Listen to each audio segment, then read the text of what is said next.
Love story ever told. 11 days. Nagpakasal ang papa at mama ko. At syempre, official picture ng tatay ko. Makatapos ang aking mga kapugi-pugi ng mga anak. Ang tatlong lalaki. Si Borgie, Attorney Michael, and Governor Matt. Yan. Diyan kami. First inaugural ng aking ama, 1966. Kung bakit naman nasa KDA na naman ang tatay ko. Ewan. Well, ang una namin ginagawa ay tumutuloy doon sa mga committee hearing. Kung minsan talaga nakakaantok siya, no? Pero tiisin kasi marami na patutunan. Lalo ako, bago pasok ko ng 2019, lahat papasukan ko kung kaya ko para matuto lahat ng aspect ng gobyerno. Magkalaki-laki kasi ng gobyerno. By 3 o'clock, na, session na. Minsan, sobrang tagal niya. Kaya may TV rin ako dun sa likod. Sometimes, very long break siya. Pinagabi kami, nakahating gabi kami. So, aakyat ko muna, ikipag-meeting sa staff para sulatin na naman yung mga amendment, yung iba-iba bill, yung mga sulat at ang request for help. At syempre, alam mo naman, ang babaeng Pilipina, kailangan ng CR. Ayan, halika kayo. Ito yung CR. Pero nakatago yung tabo, ha? Alam mo naman, yung magic instrumento ng kada babae sa Pinas. At may shower for na magdamagan. Lalagyan ng damit, pero sinabi na nila, ayan, in case mag-change costume. Nakakatuwa itong office na to. Kasi, ang sabi nila, wag na wag mong kunin yan.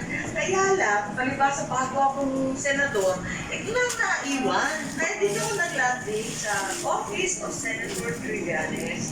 Ang totoo, sobrang daming kwento ng mga opisina sa Senado.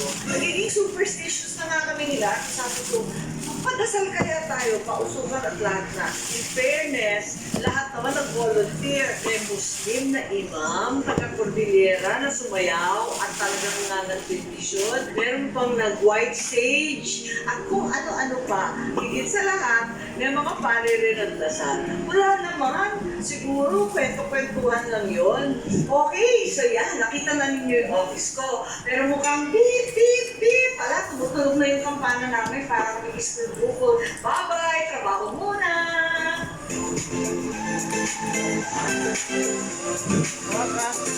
Vlog ka lang, huwag ka na magtrabaho.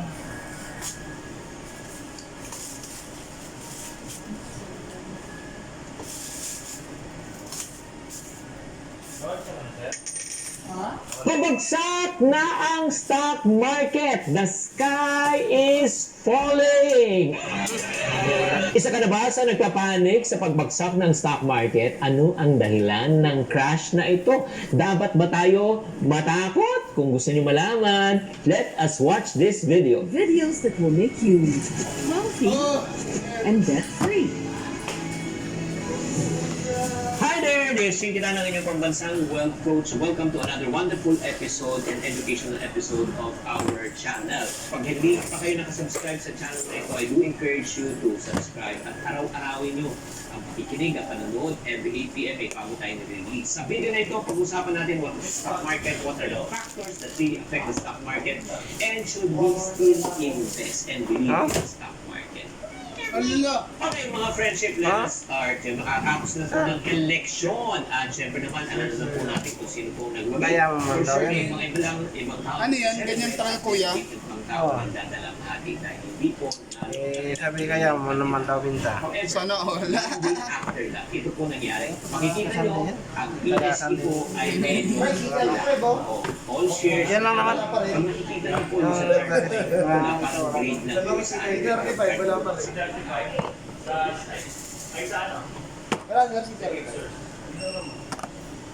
Bibigyan na ako ng 50% yan. Bibigyan na ako ng 50% kaso lang. Wala.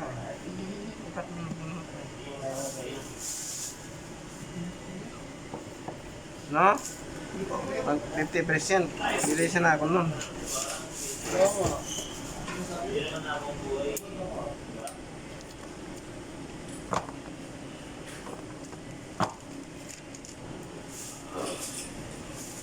Five, dalawa, tatlo pa na. Bibo. Yung bibo natin ay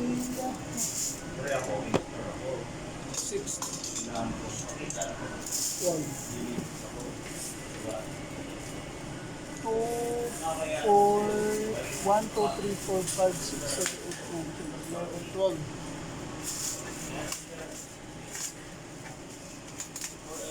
Si Tikno natin, Tikno, 6. Okay. Si Ren natin yan, siya. 1, 2, 3, 4, 5, 6, 7, 8, kulang 9. Okay, Pero merong seat at 5. wala nga din. Gabi talaga sabihin. Pinaudlot-udlot pa kasi ng Realme na yan. Okay na yun. Iba, ibang mga dati Dito kuya na lang yung iba. Dito siya.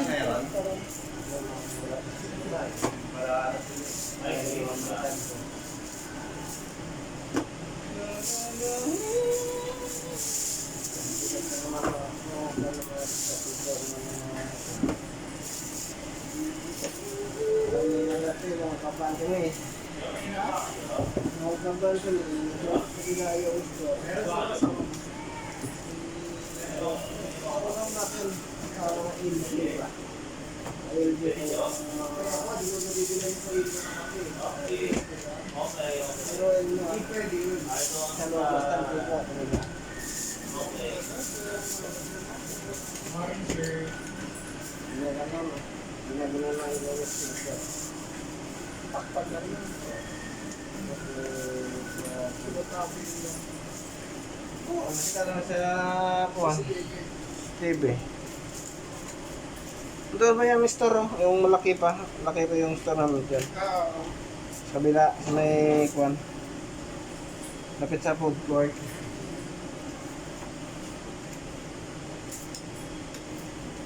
Sa may apa pala? Andiman pala. Haba, estante yan. Yung mga ganito. Oo. Nabutak pa yun doon. Yeah, Kuya, kasi inventory ka. Wala na yun. Display doon. Wala pa kasi uso ng kanyan eh. Yung mga... alin. Ano na? Wala pa uso, mga demo-demo yun. Mga demo yun. Wala pa uso. Pero mamotas date sa ano. Saan? Diyan, sa may date, dito.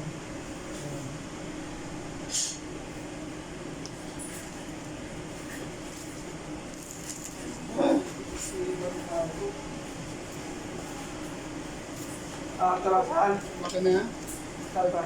Dadalhin mo rin ito. Yes, dyan. Ako. Samsung, Xiaomi muna. 2467.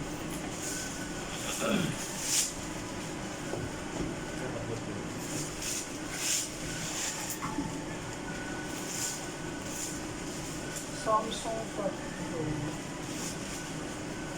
Ito. Darang ka ba? Opo. Christian yan? Opo. 72.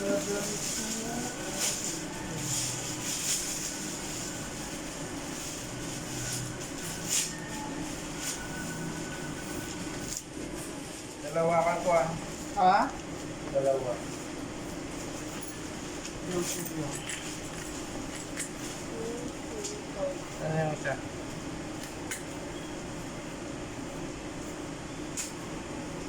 Wala, 11 Pro Max, nagbigay pa.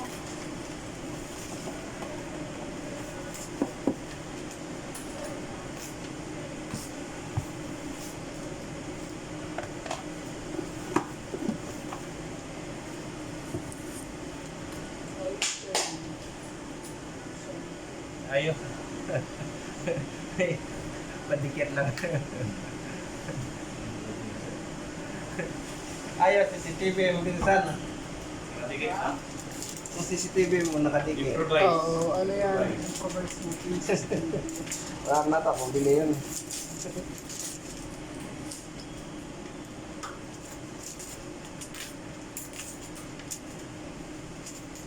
Sana. Thank you, Kuya.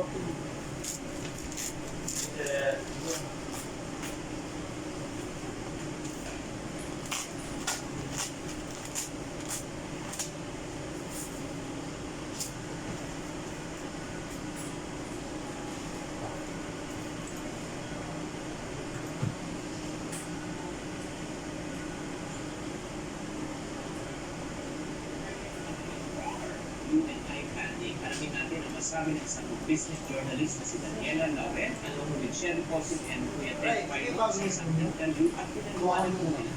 Ano ba ang stock market transactions? No, to be honest, apat na lugar. Oo, please, Gary B, ano? Pumunta na So this is a proxy ng ekonomiya, di ba? Because sa stock market, that is, all the Globe Telecom, so Smart Telecom, ICPS, iJollibee, everything. Kung bibilin mo yan today, what price am I going to get? That is the index. The index is the top 30 companies ng bansa. So the richest people are part of the index. So kung if I have all the money in the world, magkano yan? I would pay that. So this is a levels. So our index now is 6,500, 7,000. That is mainly a price tag. You can compare yung movements ng index to the movements of other indices all over the world. So you can see, okay, tayo nag-jump tayo 3%, yung US nag-jump 10%. So mas okay yung growth doon sa US. And it is forward-looking. Sabihin mo, I'm gonna put my money now and mag-grow siya, di ba? So this is an indication. The stock market index level is an indication of what every person believes is the future of our economy, of our industriya. So kung makikita nyo, ang ibig sabihin lang pala talaga, ang stock market po ay price tag. Binibili ng investors ang mga negosyo and expect na lalago to. Depende kung anong galaw ng merkado. It acts like a overall macro perspective in terms of the economy of our country. Kaya kung ang lagay ng stock market, like for example, yung mga presyo ay tumataas, ang ibig sabihin, mataas po ang belief system ng mga tao sa kanilang negosyo. Kaya tumataas ang presyo. Pagka hindi naniniwala ang tao, natatakot po ang tao, syempre, babagsak po ang presyo. So kung makikita nyo, ang index naman po, ibig sabihin po ng index, indicator lang, to calculate the possible performance of the market in the future. So right now, ano naman ang mga factors that affect yung tinatawag ng presyo ng stock market? Let us watch this. Now, yung movements nitong price tag depends on many things. So for one, what we call fundamentals ng ekonomiya. Kung mabuti ang ekonomiya, then obviously tataas lahat ng profits ng mga industriya from every sector. So we call that broad-based recovery. So let's say, okay, yung COVID response, wala na tayong COVID. Siyempre, broad-based recovery yan, lahat lalabas, lahat kakain, diba? So tataas yan. Those are fundamental issues. And then meron din things outside of our control. So, yung Russia-Ukraine war, syempre yung oil dyan, tataas lahat ng bilihin. So all of these things, today, yung US Fed, all of their inflation issues, interest rates there, investors are gonna compare, ilalagay ko ba yung pera dito sa Pilipinas or sa US? And sa US na lang. So those are things that are not really under our control. Diba? The government can't do much. Kung mas attractive lang talagang Vietnam kesa sa Pilipinas. And the third, share, which is most important today, is sentiment. Diba? When people set aside what could be the future of our economy, what are the issues outstanding, and just focus on this my feeling today. Will I keep my money sa Pilipinas or will I take it out? So makikita po natin mga friendship, maraming salamat Ma'am Daniel. Number one, yung tinatawag na fundamentals ng economy. Ayan, control po natin yan. And I would really say that the country president really did a good job at saka mga economic advisors na mababa po ang ating tinatawag na inflation rate, hindi katulad ng iba. Pangalawa, pinag-usapan po nila na talagang yung hindi natin control, katulad ng gera, katulad ng pandemic. Diba? At yung pangatlo po na kailangan po natin na maunawaan na yun nga kung ano yung sentimento ng general mood ng mga investor. Lalagay ba nila yung pera sa Pilipinas o ilalabas po nila? So ito yung mga indicators na nagpapagalaw, nagpapataas at nagpapababa ng presyo ng tao.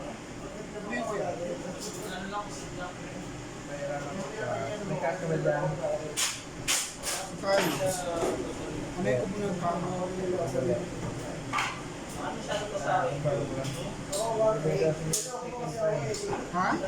Ano kaya mga chicken pie, dalawang box? So, mayroon. Oo. Yes, ma'am. Chicken pie na yan. Saan ako nagbili yan? Ha? Ako daw. Wala akong idea. Magkano ba yung sabi niyo? Tinatanong ko lang kung magkano. 1.5 daw. 1.5? Ah. Ganyan ngayon, ano eh.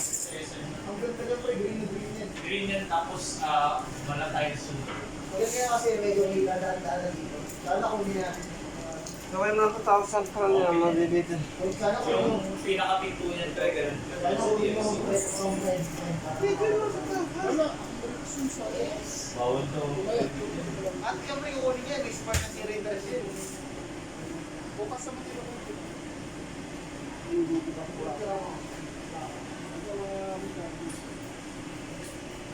Ito na ako pa, kahit anong wala.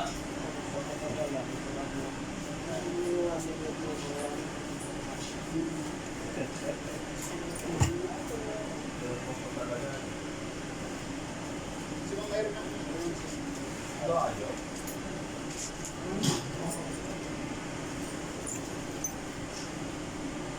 Hindi, kung service ko yung BRC ko.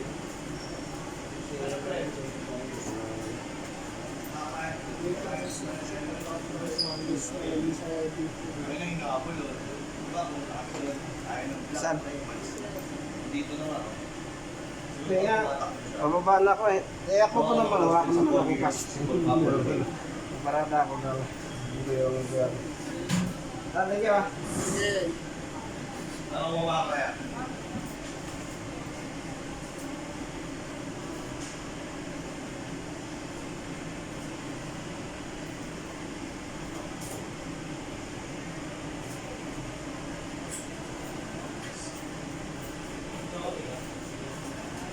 Dito rin mo, dito.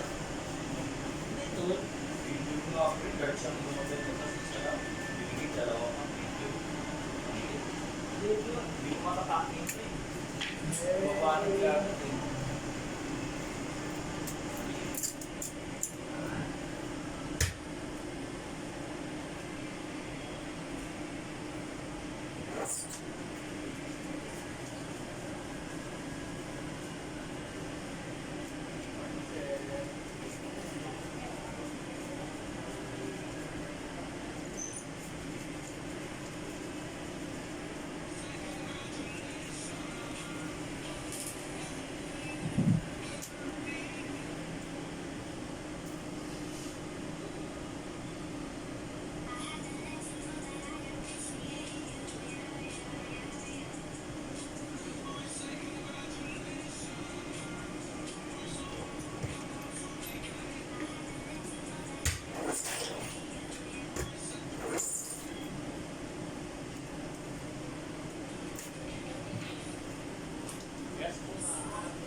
Saan nakakapiyas yan? Hindi po.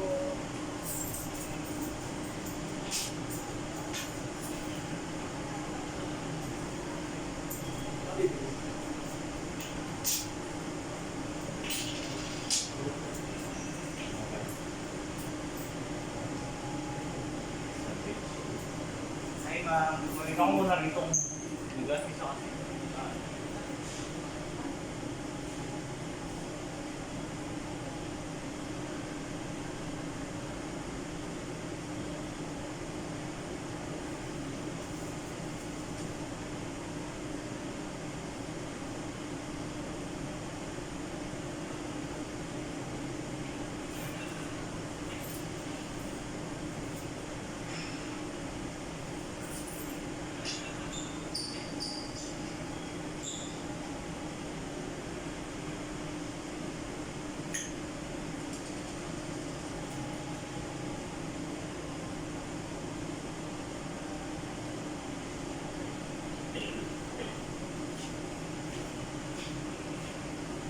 Or saan ka may alam na memory card dito na mura lang? Chemistry. 1 to 8 mga magkano kaya? Magkano? Kapatid ko ito eh. Bakit may ano ba? Nasaan ka naman?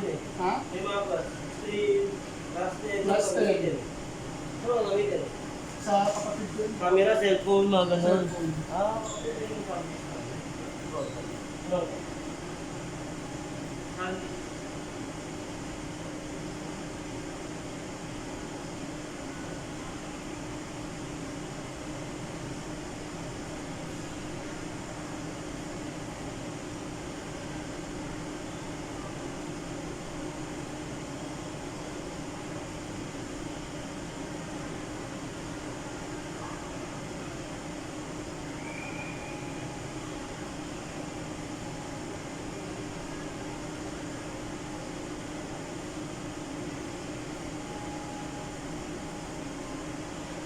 Yes, sir.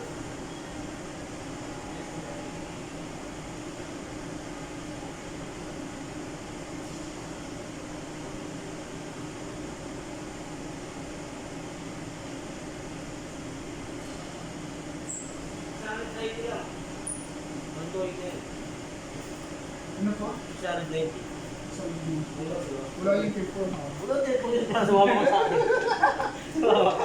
Sumama ka. 600. Isa kung may tempo yung 1.6 yun. Kasi 1.2 yun eh. 600 Alam mo nga, 16 gig. Magkano may price yun, sir? alin? Ito. Kani... Ano yung 500? Dapat. Sunday still sinabi mo?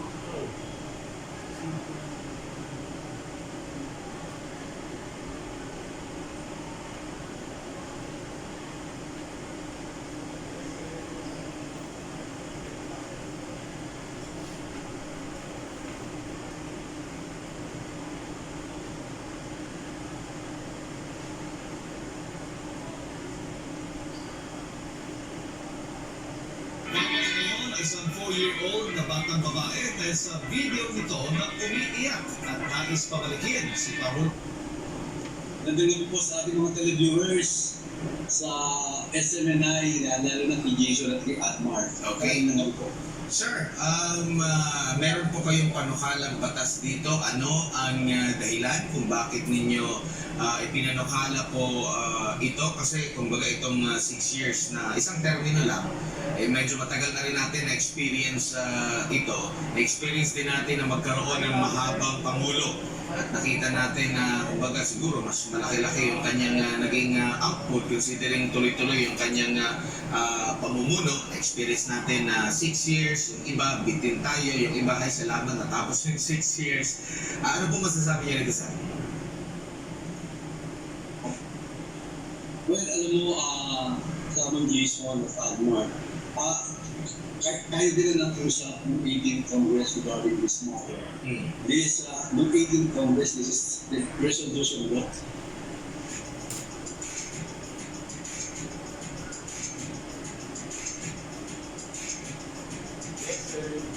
Houses number 7, and today is resolution vote houses number 1. So ito, ang ibig sabihin nito, yung 6 na taon ng Pangulo, gagawin natin 5 taon, pero may re-election. Kamukha din po ng Vice Presidente, na gagawin natin 5 taon na may re-election din siya. At yung 1987 Constitution, yung Vice President naman po, talagang may re-election po yung Vice President. Unlike sa Presidente, pag natapos yung 6 na taon, wala na po siyang resignation.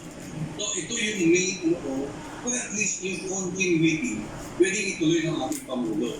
So ito ay nasabi ko tuloy, nung nagsalita si Pangulong Duterte na parang humihingi pa siya ng paumanhin sa kataong bayan na hindi niya lahat nagawa yung gusto niya sa bayan kasi nga wala nang kalapon.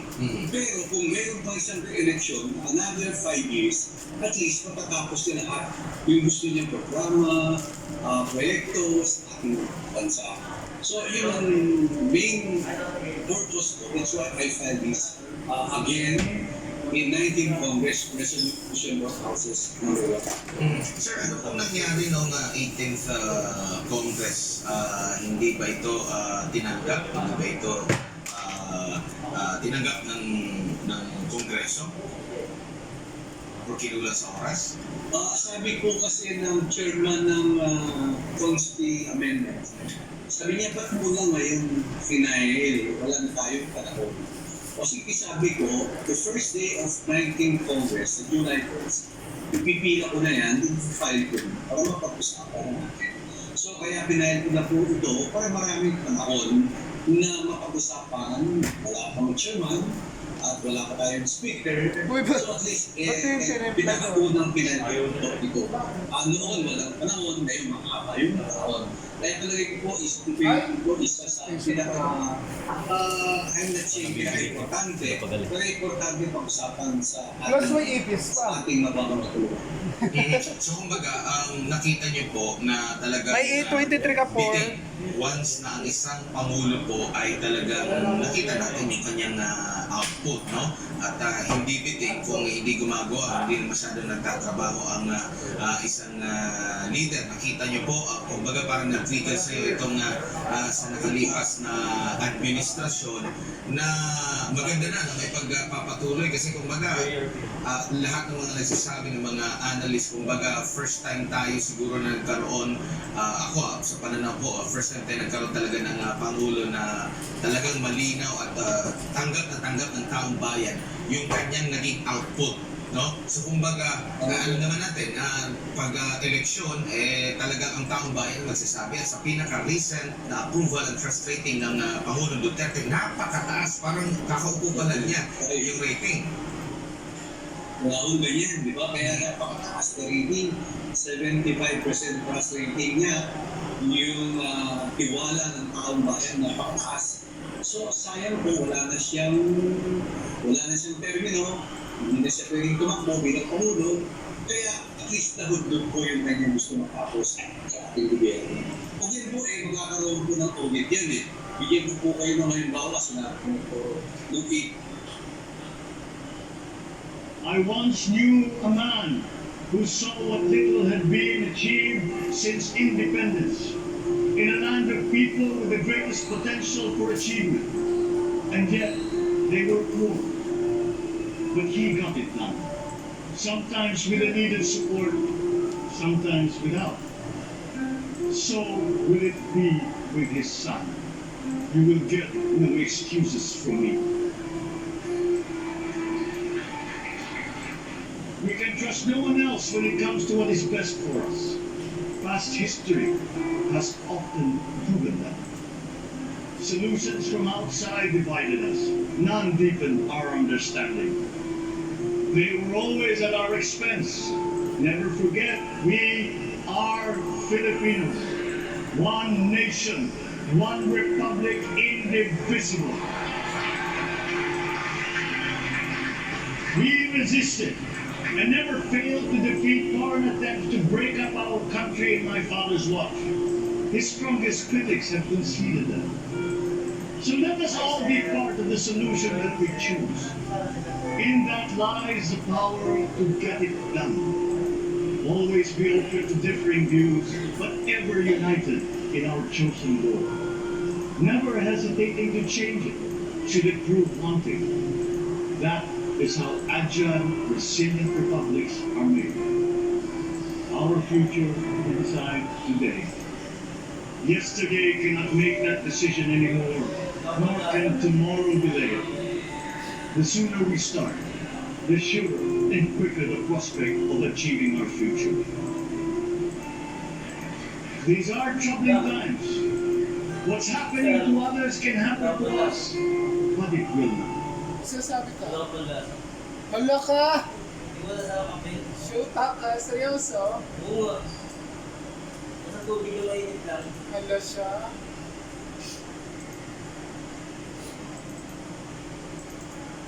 Sabihan ko nga mamaya yung card. Wala. Kasi naman, bakit tayo 14 days? Tataon ko na lang kasi kailangan ako ng beses. Kahit meron dito lang panlasa. Damay pa lang kami.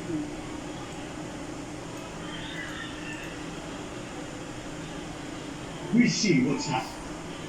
That was the first time I met. She was coming from my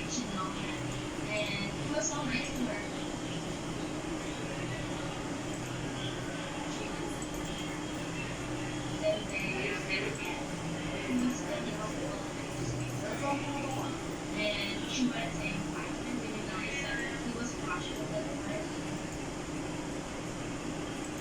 One day, she was by the door, moving around, scratching, bending, looking at me, screaming at me too. I said, I think she wants to see me. I let her out, and then the neighbor came up from the elevator. And usually she would run away if she heard the elevator open. But then she got up and she confused who is this person. And then when she realized it was Anne, she went up to Anne and asking for her friend. This time I even see that meron pala? sure about Wala this na. guy. Sarap. Hindi mo nahalo eh. She would literally sit down and she would come back to me very sad because he wasn't there anymore. He's not coming out of the elevator. She didn't really thought it was happening. Then sometimes she would wait right in front of the door and she would look at me, she would look at the door, she would look at the elevator, telling me that where is this person? I've learned to move out, and that is the reason why my cat cannot move on. She is very friendly kitty, but she will say hi to you, but she will walk away after one second. So that was her behavior with everyone. She never really get attached to everyone. She opened up the after 6 months, finally she got, I was like, Ellie, it's it! It took her 1 second to realize it was that. And then she jumped from the box and went up to it. She remembers and she did all the markers. He came in, he sat on the couch, she sat on his feet, and then she went up to the couch, and then she was on his lap, standing with his head. And that was the first time I saw her back. She's not like that, not even to me. Now she is happy back there. I can really tell her. But this time, we cannot say she is happy that she is there. She keeps waiting.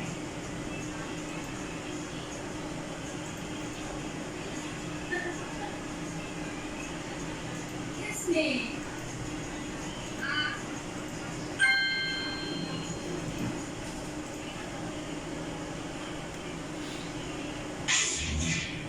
Noong unang linggo ng Hulyo taong 1850, may nakitang lumulutang na itim na krus sa bunganga ng Bukawi River o mas kilala noon na Wawang Gapis. Hinamo ang krus ng isang mangingisda at ito'y dinala sa kanyang kubo.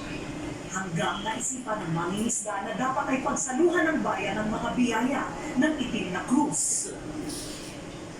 Isang taong dinadasala ng krus hanggang sa napagkasundo ang ipaparada sa ilog ang krus sa ibabaw ng malaking bangka na pinaliligiran ng mga tao nakasakay din sa kanilang maliliit na bangka upang mas marami ang mga saksi at makapagdasal dito. Pinaniniwala ang mga itilak.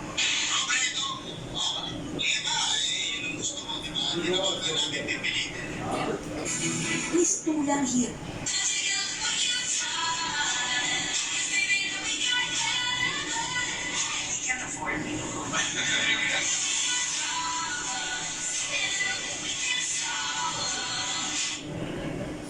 Dapat pinapatay ko, may ubo ko eh. Ito guys, no, early today, I saw this tweet coming from a fellow Lilingon supporter. Sabi niya, ano daw yung ginagawa ng mga kakampi na pangbabastos at pangbabago kay First Lady Lisa Marcos. Yun din daw ang gagawin ng mga BBM supporter. Sa mga kakampi, hindi matatapos ang cycle natin. Babanatan niyo si First Lady, mabalitan naman kayo ng mga unity sa paraan na si Atty. Robredo ang kanila titirahin. The point is, hindi titigil din sa diba?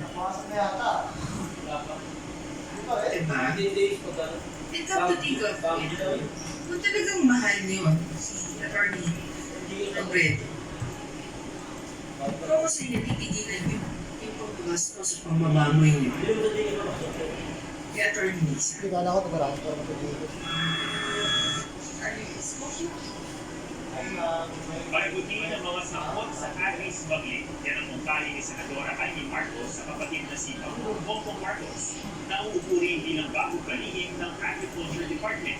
Ipinagtanggol naman ng Senadora ang isa sa mga itinadawit sa issue na si Navotas Mayor Toby Kang. Ang isa pang nasa listahan ng umunoy smugglers na si Customs Commissioner Leonardo Guerrero ay hamon naman sa mga nagbibintang sa kanila. Nakatutok si Marie Zumali. Sa unang araw ng panuntunan bilang Pangulo ng kapatid na Senador Amy Marcos sa si President Bongbong, may inihirit agad ang Senadora. Dapat daw ay magsagawa ng mas malalim na investigasyon kaugnay sa agricultural smuggling at kasuhan ang masangkot dito sa unang 100 araw ng bagong administrasyon. Ayon kay Senador Marcos, ang chairman ng Senate Committee on Economic Affairs, ang aktwal daw na paghahain ng kaso laban sa mga smuggler ang magiging sumunod kung gaano kaseryoso ang administrasyon para sukuin ang pagdaraya o kung ginagawa sa importasyon na magpaputong pang agrikultura. Ito raw ang nagiging sanhi ng pagbaba ng farm gate price dahil ang parang wala na umano ng gana ang mga masasaka sa kanilang kabuhayan. Pero dapat daw ay ayusin din na ng gusto at listahan mga tinikita ng mga smuggler ng mga produkto ng agrikultura.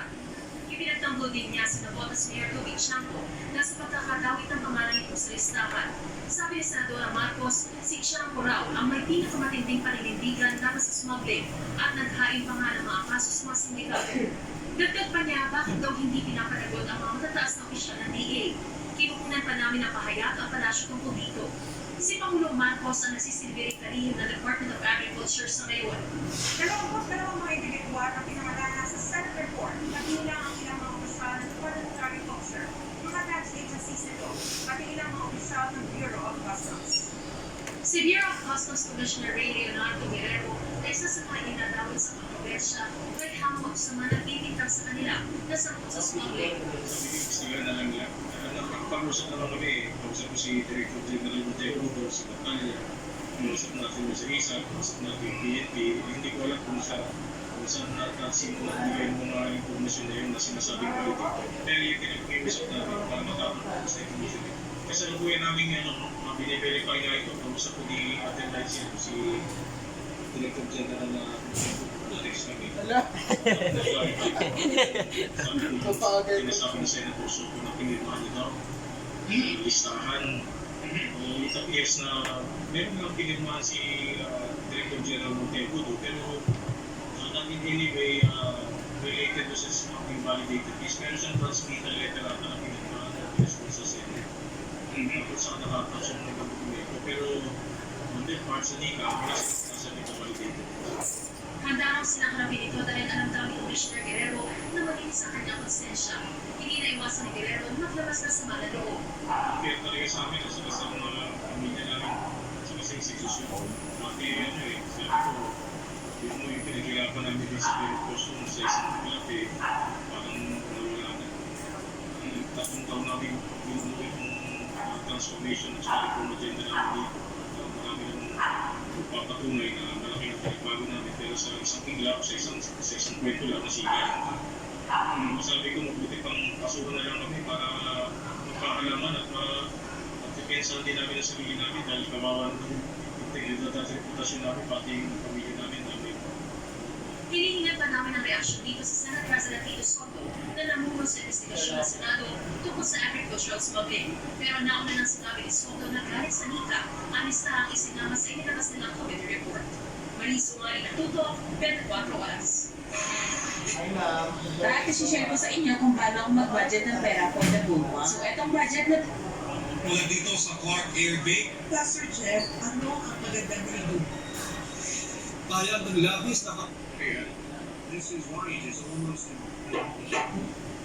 Arestado ang mag-live-in partner na nagsabwatan para mangitin ng pera sa biktimang nakilala nila sa isang dating app. Nakatutok si Emil Sumangil, exclusive. Nag-stake out ang mga pulis sa Inidan Center kung saan pinadala ng biktima ang pera. Maya-maya isang babae dumating at tinutula na ang pinadalang pera. Dito nagdalaw ang mga pulis. Pagka-aresto sa babae, ipinadala kung nasaan ang lalaking kanyang kinakasama. natin itong nagdating ng mga pulis. I-arrest naman niya sa isang crime group ang living partner makalaman mo sila magsabuatan para kunan ng pera ang complaint na bigyan nila sa isang dating. Encouraging sila natin ang dating. So yung usap niya sa dating app, akala niya okay, pero hindi niya nalalaman pa rin.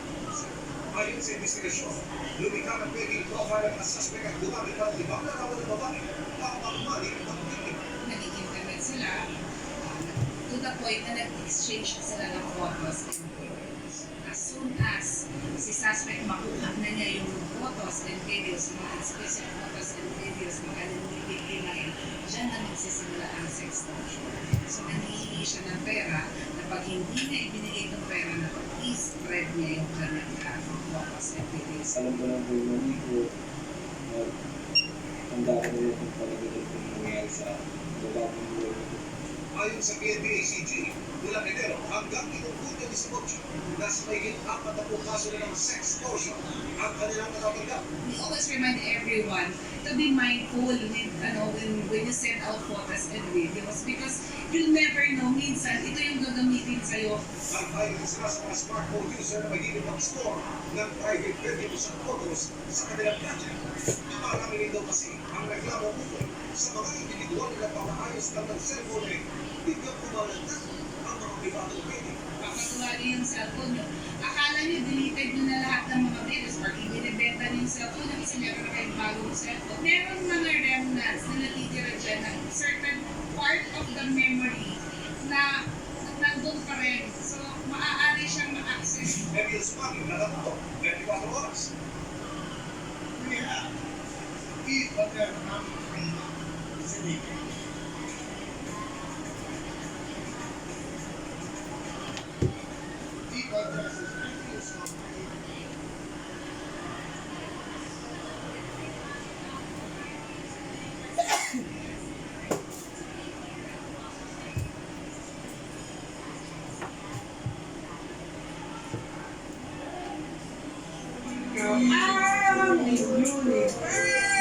Ngayon tapos na ang eleksyon.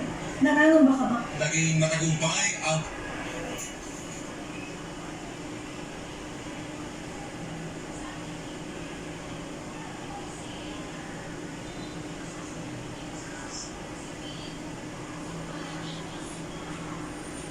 Our connection with others can only be as deep as our connection with ourselves. And there perhaps is no time in recent memory when it's more necessary to actually cultivate empathy and connection in order to make sense of the profound changes that we're all undergoing just everywhere we turn. We can't grapple with the many urgent issues facing us and facing our planet without understanding ourselves first. And at this part, Renee and a team of researchers and therapists and educators and others have so richly explored how to cultivate an emotional vocabulary. We need the words, the language, the expressions that help us process and identify what it is we're feeling and what is happening to us, and to be able to communicate that to other people. And what they've discovered is that without that, we won't find the solid ground within us that gives us the courage and the confidence to embrace love, to embrace happiness, and our own vulnerability, to face and transcend our pain, to navigate the great uncertainty that is the human condition. So, in Renee's words, she says, with an adventurous heart and the right maps, we can travel anywhere and never fear losing ourselves, even when we don't know. Just like that. The solid ground, the anchor we're searching for, is connection, and it is within each of us. But to forge meaningful connections with others, again, we have to first connect with ourselves. And I know we're doing a lot of connecting this week with family and friends. We have to establish a common understanding of the language of emotions and human experience in order to do that. So as you're trying to figure out, what do I do? How should I do it? First of all, I would say this, that when you don't know what to do, my girls have heard this over 100 times. When you don't know what to do, you do nothing. You get still until you do it. Because when you have to ask everybody else, should I do this, should I? And that's whether it's buying a pair of shoes or going with a guy, buying a house, taking a job, should I? When you have to ask everybody else, it means you don't really know the answer fully yourself. So you get still, be still, and and know the answer will come. So here are variations on a few grand themes, beginning with this. Pick a problem, any problem. The list is long. Here are just a few that are at the top of my list. There's gun violence, and there's climate change, and systemic racism, economic inequality, media bias, the homeless need opportunity, the addicted need treatment, the dreamers need protection, the prison system needs reforming, the LGBTQ community needs acceptance, the social safety net needs saving, and the misogyny needs to stop. It needs to stop, but you can't fix everything. But what can you do? Here and now, I believe you have to declare war on one of our most dangerous enemies, and that is cynicism. Because when that little creature sinks in, it hooks into you, it'll cloud your clarity, it'll compromise your integrity, it'll lower your standards, it'll choke your empathy, and sooner or later, cynicism shatters your faith. When you hear yourself saying, oh, it doesn't matter what one person says, oh well, so what? It's not going to make any difference what I do. Who cares? When you hear yourself saying that, know that you're on a collision course for our culture. And I understand how it's so easy to become disillusioned, so tempting to allow apathy to set in, because anxiety is being broadcast on 157 channels 24 hours a day, all night long. And everybody I know is feeling it. But these times are here to let us know that we need to take a stand for our right to have hope. And we need to take a stand with every ounce of wit and courage we can muster. The question is, what are you willing to stand for? That question is going to follow you throughout your life. And here's how you answer it. You put your honor where your mouth is. Put your honor where your mouth is. When you give your word, keep it. Show up, do the work, get your hands dirty, and then you'll begin to draw strength from the understanding, the true knowing that history is still being written. You're writing it every day. The wheel's still in spin, and what you do or what you don't do will be a part of it. And more than ever, I would have to say, I miss the Oprah Winfrey Show. I chose to let it go. I felt that I'd said everything I needed to say after 25 years, and I wanted it to be my decision when I let it go. But I will say this past year, and now more than ever, I miss it, because I miss the opportunity for the spirit of constructive engagement that platform offered. So 2 weeks after the election last year, I went to a diner in Queens for Oprah Magazine with a group of women. Half of them were Trump supporters, half of them were Hillary supporters. Nobody wanted to come to breakfast. I was like, this is great croissants. We're going to have some nice jams, ladies. Nobody wanted to sit down and have the croissants. So everybody came in the room all tight and hardened. And so I was able to, they were like, well, I've never been this close to these Hillary and Nancy. I've never been this close. And there other people were saying, well, I never sat this close to Trump supporter before, but we're going to do it. I will tell you, after 2.5 hours, I had those women not only eating croissants, sitting around the table, listening to each other's stories, hearing both sides. And by the end, they were holding hands, exchanging emails and phone numbers, and singing Reach Out and Touch. We're all pretending to be Diana Ross, which means it's possible, it can happen. So I want you to work in your own way to change the world in respectful conversations with others at a rate and a rhythm that's in tune with the source from which you have come, your truth. I want you to enter every situation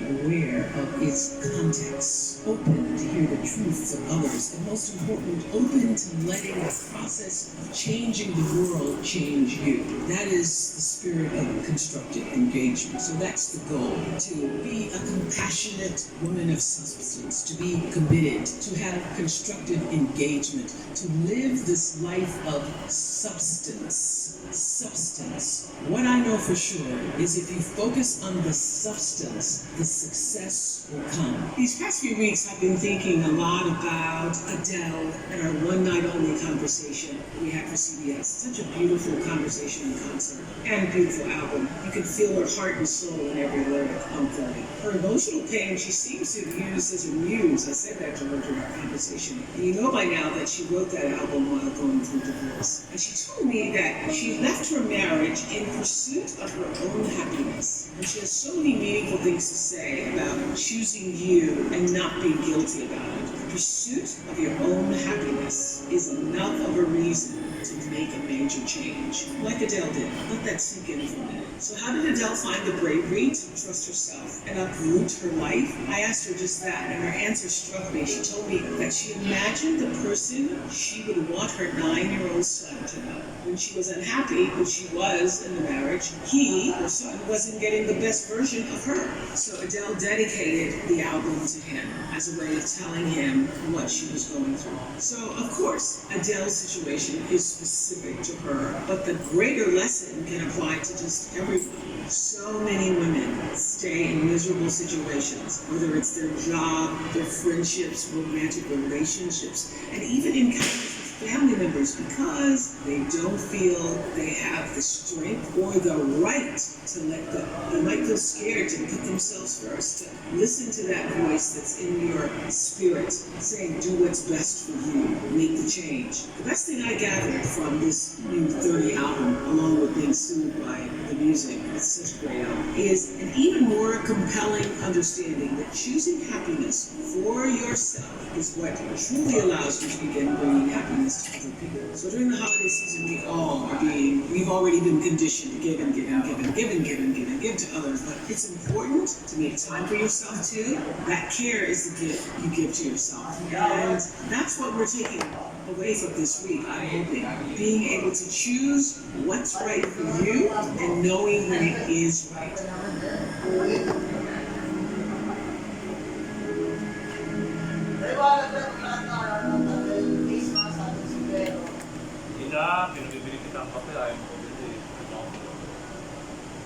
So one of the reasons I believe that I've been able to be so successful is because during the years where we had, fierce competition from other shows and other people, I would always say to my producers, you can't run their race, you can only run yours. And you really can only run what you're doing. You can't even worry about your own fellow producers. You can only run your own race. That lesson that Glinda the Good Witch gives to the Wicked Witch of the West when she says, go away, you have no power here, that's a powerful lesson. Because I have seen over the years in so many interviews and even in my real life experiences, people losing their power because you're giving your power to other people. You lose your power when you try to take control of somebody else's energy because you have no power in any energy field other than that which is your own. And your real job in life is to figure out how do you master your field. How do you do that? By consistently choosing love, by living in the space of gratitude, and knowing that that power that you feel from time to time comes from a source that is greater than yourself. Because nobody gets out of here alone. Nobody. Nobody is making it alone. And when you are trusting when you are afraid, when you are sad, when you are unable to make a decision, when you are challenged, when you are moving in the direction of all that which is fearful, it's because you're trusting in your own power.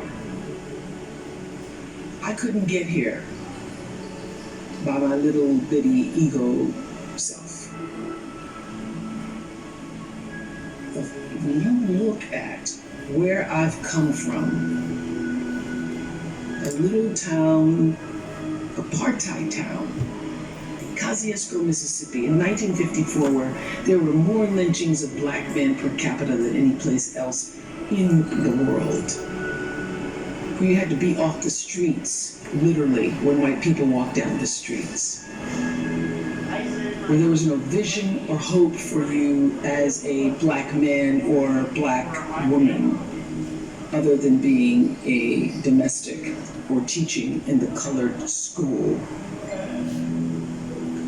And my ability to step into literally the flow and grace that I call God is what has gotten me here. And I consistently mind that because having a spiritual life isn't something that you can attain because you already are a spiritual life. Pierre Teilhard de Chardin said, "We're spiritual beings having a human experience." I know this to be true. So it's not like you can go out seeking a spiritual life. You already are one. And the real job is for you to become aware of the soul's calling and the spirit that resides in, above, around, and through you. And be about the business of fulfilling that. There is no one else in creation like you. There's nobody like you. And what you've come to do and what you have to offer is like no other, even if they're all doing the same thing. Every single person who ever came on my show, and I hear there's like 37,000 guests I've talked to, a lot of them came from dysfunction and a lot of them wouldn't appear to be teachers, but every one of them had something to say that was meaningful and valuable and that I could use to grow myself into the best of myself, which is what all of our jobs are. Your number one job is to become more of yourself and to grow yourself into the best of yourself. And so I had a lot of great teachers, as we all do. I was doing an Oprah show about a decade ago. One of my greatest teachers was a man named John Diaz. We were doing a show called Would You Survive? And on Tuesday, October 31st in 2000, Singapore Airlines Flight 006, a Boeing 747 from Taipei to Los Angeles, took off with 179 souls aboard. 4 crew and 79 passengers perished in that flight, total 83 fatalities. There was a typhoon rolling through at the time, and the plane went down the wrong runway. And what's interesting, John Diaz was on that plane, and he had several indications, whispers, that he shouldn't have gotten on the plane, but he did anyway. He got on the plane, and he managed to be one of the survivors. And on the Oprah show, I was asking him, what do you think it was that you were one of the survivors? And I said, do you think it was your position on the plane? Because he was in first class and he was sitting on the right next to an exit door. He said, yes, I think it might have been the position of the plane. And also my quick thinking, he says, and the fact that I didn't stop moving. So I said, you don't believe, you're not a religious man, you don't believe that there was some kind of divine intervention going on there? He goes, no, I'm not a religious person. I do not believe that it was anything divine. I don't believe that. I did see, he said, as I got knocked back into the plane, that it looked like Dante's Inferno, with people strapped into their seats and just burning. And it seemed a bit to me, as I turned and looked backwards, like there was light coming out. 5490. May stocks po ba tayo niya, sir? Samsung? Wala po. Ibang brand? 7490, sir. Huwag yung drone mo to. Changed me. It gave me a new kind of spiritual sense. Somehow, life continues on. Okay po. Another religious man, brightness and dimness of colors. So that's what we're drawing as a progress changes in existence. And when we live, pero may ayaw before.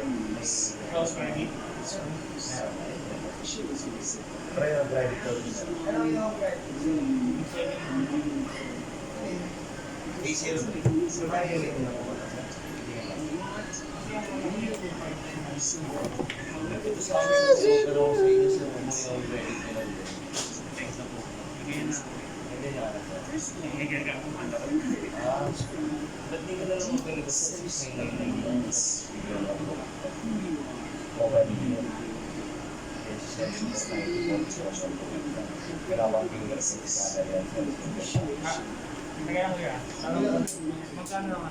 At least, ganun din siya. May mag-show na ano.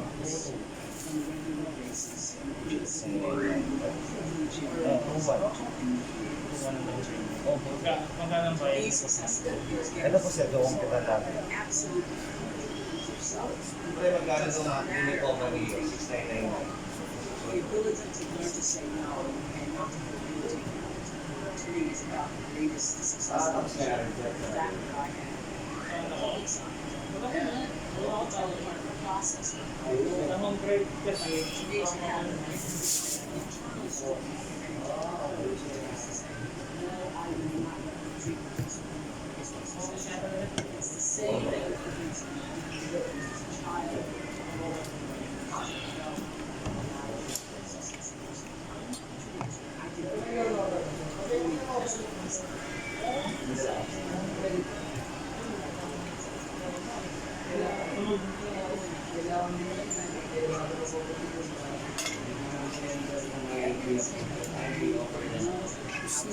Iboto ka po sa ko.